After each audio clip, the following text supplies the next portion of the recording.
Hi guys.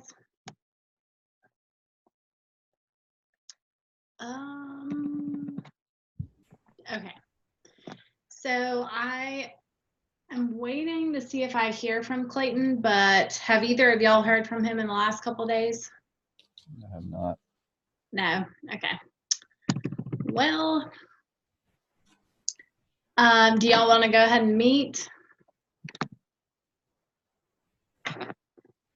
When's the last time you responded to a text? Let's see. He had said this weekend that he could meet, but that was on, let's see. Last Sunday.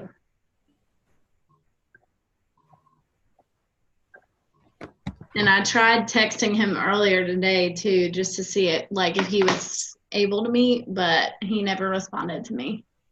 I mean, I say we go ahead and do it. It's due Monday, right? Yeah, that's what I think too. Okay, so the first question for the case study is, what do you think of the way James handled his particular situation considering his limited background? So do we just want to take turns like saying what we said? Yeah, I think that's good. I said that I thought that he handled it well. You know, he didn't come in as like a driving force, but he came in, you know, kind of listening to the team and kind of being transparent with, this is what my strengths are, and these are the areas where, you know, I'm not as confident, but he was like willing to listen. So I thought that that was, you know, a really good thing. He didn't try to like fake it till you make it, if you will. And then he continually sought out ways to increase his own understanding by collaborating with different people at his school, and then going to like professional development to try to kind of learn the reading portion himself. I said really similar to that he was very upfront and honest, and he was willing to allow like his staff to kind of meet him halfway and, you know, fill in the blanks where he didn't know what he was doing. And I think it was really good that he used the reading coach as much as he did. And then I also thought it was really cool that he bothered to take the time to go into classrooms like when they were actually teaching reading, so that he could actually see, you know, what they were doing for that reading time, in order for him to actually give meaningful feedback, because I know that can be hard to really find that time to go into those classrooms as a principal, but I think it's really important to not give feedback when you don't really know what people are doing. So I think it's really important to try and make that time to observe and give that kind of feedback. Right. Okay, I was on a similar page. I said he did well. I think he works well with others and has the respect of those around him. He seems to be professional. He's fair yet willing to address issues with those as they arise. When he was assigned his new role and expectations, he was upfront with his staff and let them know that he was going to need their help. Like I think Kayla said, he didn't come in forcing issues. He asked for their help. I think so many times I've worked for people who don't want to swallow their pride. It's kind of their way only. I think he does a good job utilizing his staff and delegating based on the strengths within the team. And then I said that not only does he delegate, but he remains visible in the process as they go around to the classrooms and work with the teachers, rather than just having, you know, the reading coach or whatever to get involved. Mm-hmm. Okay, so question 2 says, what more could be done to help reading scores in this school? I said that it, you know, so much of this case study focused on him and what he was doing, but it would have been a great opportunity to kind of get other people on the staff behind this whole reading initiative, And where he has expertise in physical education, then working with other, at my school, we call them investments, other, elective classes to try to infuse some of those concepts or integrate some of the what he's learning, and just make sure that everyone's growing. I think sometimes we just kind of get focused on what we're doing, but it's kind of an opportunity for the staff to grow together and collectively. And for him, he has the respect of the teachers in the school because, he was appointed, but he has a knowledge base and an expertise that I think he could then kind of infuse into even the reading classrooms. So. And I kind of said, keeping the theme of the PLC and the APSL, again, just getting a team involved, maybe some sort of literacy team made up of members around the school, and then kind of doing what we've done, just coming up with an assessment and an action plan to move forward with.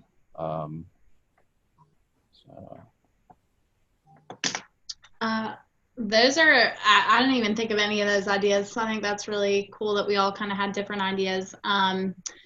I mentioned that he possibly could use the reading coordinator for the county because the superintendent had mentioned that when he was hired, and then he really just stuck with the reading coach and then the staff at his school to address their lack of reading proficiency. But I said that it would be a good idea to talk to the county reading coordinator because there might be resources available for the county that he doesn't even know are there that could possibly help their school improve.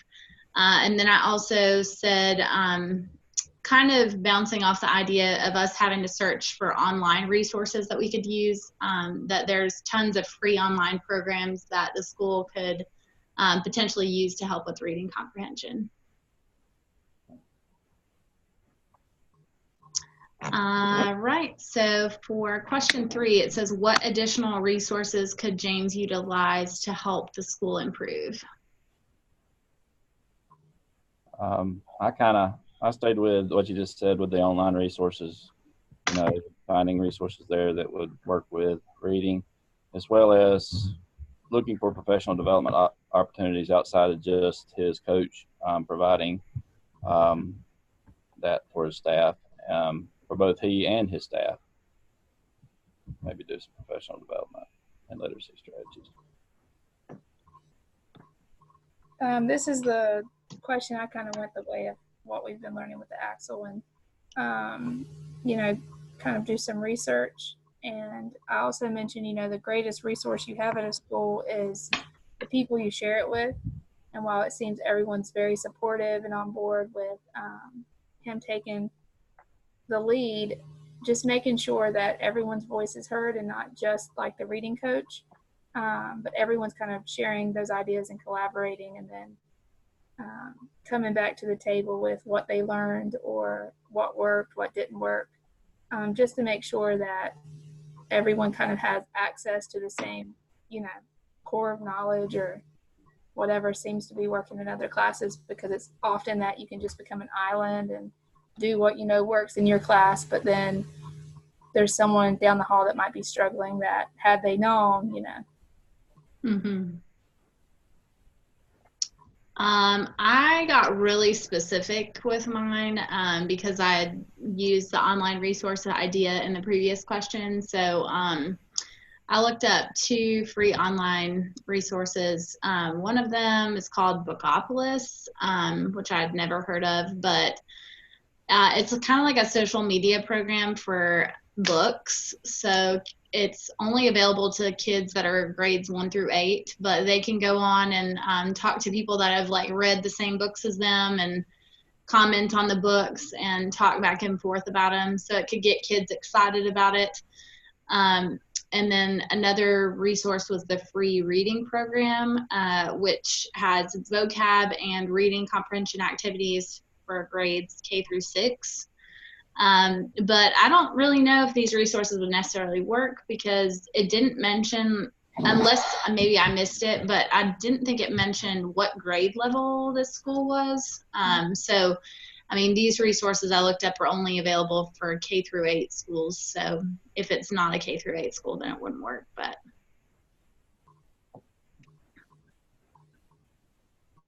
all right, so the last question is, what could he be sacrificing, if anything, by placing an extraordinary emphasis only on the reading program? I think it just goes back to when you put all your eggs in one basket, you end up sacrificing elsewhere. He has to really work on balancing his schedule and plans for implementation so that time and resources are still available for other areas. I guess, build off talking about sending teachers for professional development. One of the things about that is it takes them out of the classroom during instructional time. Being upfront with his staff and frank, though meant to be constructive, sometimes is not always received by all members the same. We all know some teachers can be a little more emotional and take it as criticism. So not only do we have to differentiate with our students, we have to differentiate with our peers how they handle certain situations.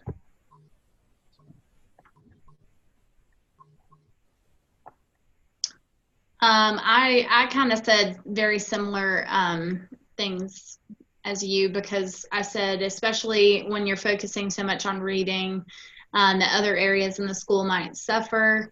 So even though they weren't suffering before, it could potentially cause some lacking proficiency in other areas. So you just want to make sure that you're not overshadowing every other subject with this one subject. But then I also mentioned, because my principal really does a good job of trying to not, I mean, you obviously don't want like every teacher teaching math or every teacher teaching reading, but just trying to, maybe take the focus off of reading a little bit and say that, it can be used in other classes, but it is important for us to make sure that we're striving in other areas, because right at the end he was like, well, we're doing so great in reading now, like now I can focus on other areas, but it just, you might cause other proficiency problems if you focus too much in one area. That's pretty much what I said. And just making sure he's getting everybody on board with this is our biggest, concern right now. And then not having people feel like they're left out, or this guy's only about this mission and what I'm doing doesn't matter. And I think that's where the power really comes in, collaborating and like building that sense of team. And even in, physical education, they are, using some of the vocabulary in class instead of say, hey, run to the other end. How about you meander to the other end? Or just coming up with ways to make it cross-curricular, and everyone kind of has a buy-in that they're helping, accomplish this mission, and making people feel needed. Whereas if they don't, then, your math and your science teachers are, that sometimes it seems people just get ideas in their head because the main focus isn't on what they're teaching. It just comes back to that team effort and everyone being inspired by trying to better the overall school. Mm-hmm.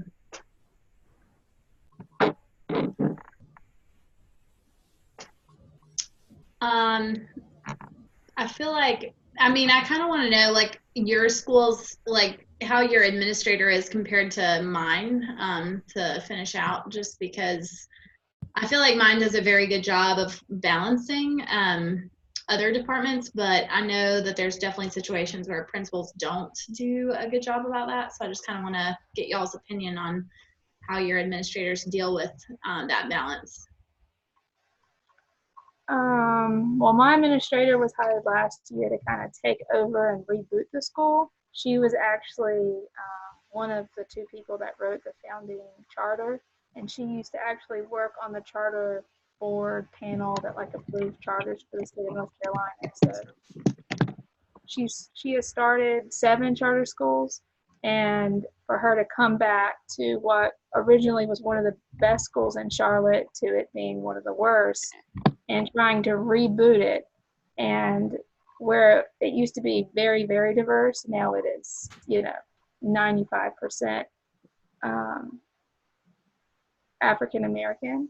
where, you know, the original diversity, it was, you know, you had just as many Latino or Indian or just different backgrounds. And it wasn't so one-sided culturally that it's made it really, really, really hard to like change the ship back in the other direction. And it just seems that our school is attracting very impoverished, low-performing students. It's kind of like we're the safe haven for children that have failed elsewhere.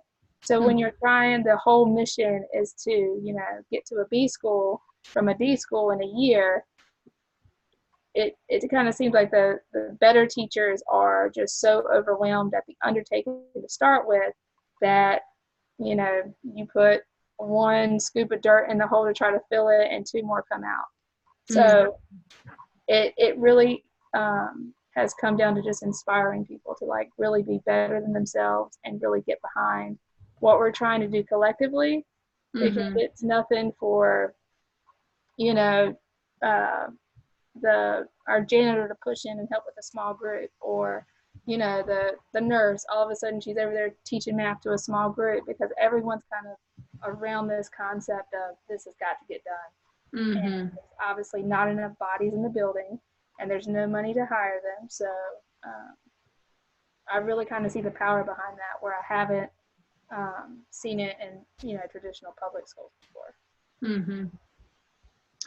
How big are your class sizes again? So I'm co-teaching 6th grade. It's just me and another teacher, and we have 50 students. And at different parts of the day, they're broken up into different groups. But there is probably 3 hours of the day where they're all there together, and then we kind of break them up to do different stuff. But my co-teacher, this is her first year in middle school. Last year was her first year in 3rd, and before that it was all like preschool. So it's definitely a learning curve, and it's more, she keeps telling me she feels like a glorified teaching assistant, because I don't really know the content yet myself to be able to really help you. But most of our classes, our charter says they won't be bigger than 22. So with the exception of 6th grade, they're relatively small. Okay. Interesting. Matthew, what about you? Basically, the question of administrators, I'm in a school that my principal moved to the county office this year. My 2 assistant principals were hired as principals at other schools. So I have a new administration across the board. So we really, I mean, a lot of the focus to this point has just been on some discipline, small issues. We're still doing a lot of things the same way that we did in the past, kind of giving the teachers the input, still doing departmental PLCs, and so forth. But we're kind of getting to know it. In fact, we have our principal and assistant principal. We have 2 interim assistant principals filling the 3rd position, with a new assistant principal coming in the 1st of November. So it's been kind of a transition, getting to know and get the feel. So. Well, that's crazy. We actually went through a similar situation like 4 or 5 years ago. So my principal finally got it in a really good groove now, but 4 or 5 years ago it was a little rocky. I've been, in 15 years, I've had 6 principals. So they move them around in our county pretty regularly. Yeah, that's crazy. I've only had 2. There's been 4 years for each one. So. And when they move, I mean, and they're not, I've had good principals. I mean, the superintendent, I was under her. I mean, the assistant superintendent, and again now the testing and accountability. So it's just, they keep moving up and they keep bringing new ones in. So that's why I figured it's time to take this class and maybe get in the cycle somewhere. That's good. All right. Well, that was very productive. We finished that in like 20 minutes. Yeah. Where are you all with actually, I'll let you stop recording before I ask you this next question. Okay.